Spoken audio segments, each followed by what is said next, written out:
Depuis quelques années, nos sociétés apportent une attention particulière au développement afin qu'il soit durable et raisonné.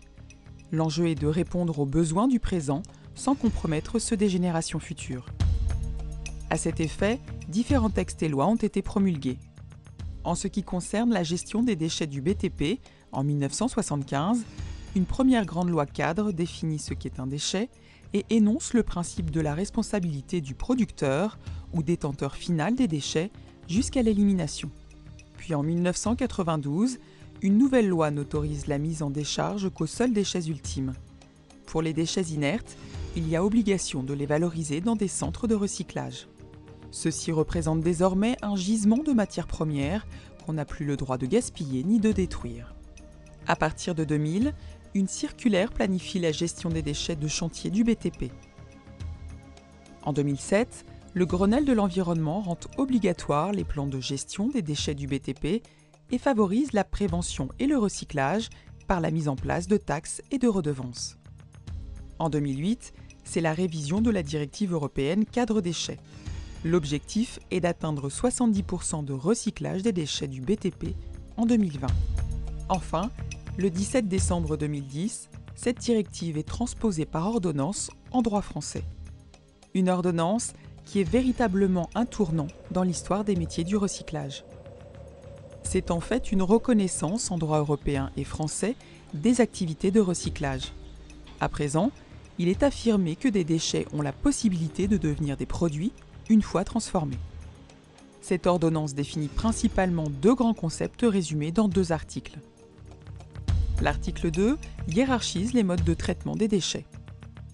Premièrement, il faut favoriser le réemploi des déchets du BTP, ce qui permet de limiter l'utilisation des ressources naturelles. Deuxièmement, il est mis en place une hiérarchie des modes de traitement des déchets. En premier lieu, la préparation, en vue de la réutilisation, c'est-à-dire encourager les déconstructions efficaces avec un tri affiné des déchets de chantier. Dans un deuxième temps, favoriser le recyclage du plus grand nombre de matériaux afin que les déchets inertes deviennent ultimes le plus tard possible. Ensuite, il s'agit d'organiser le transport des déchets et de le limiter en distance et en volume. Les centres de recyclage doivent être donc installés au plus près des centres urbains, là où l'accès ferroviaire ou fluvial permettra de réduire encore plus l'impact des transports.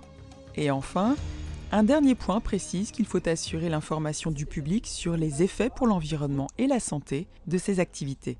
La mise en place des CLEC, les commissions locales d'études et de concertation, permet aux élus, riverains et autres partenaires de discuter et d'être informés en toute transparence des activités des sites.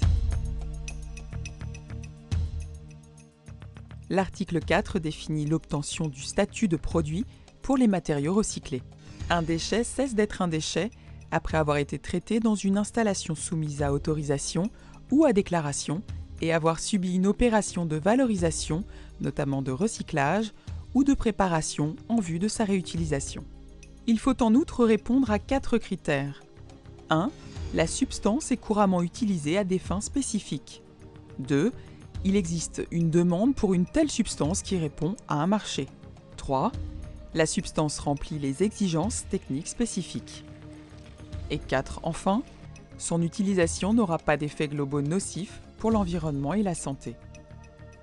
Les matériaux fabriqués actuellement qui répondent parfaitement à ces 4 critères ne doivent plus être considérés comme des déchets, mais comme des produits à part entière.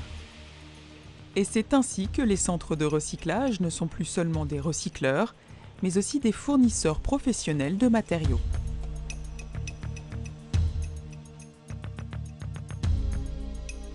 Depuis plus de 20 ans, des entreprises réceptionnent des déchets, les transforment en produits, vendent ces produits.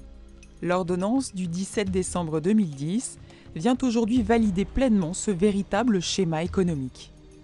Un schéma économique qui va pouvoir s'imposer demain encore plus durablement.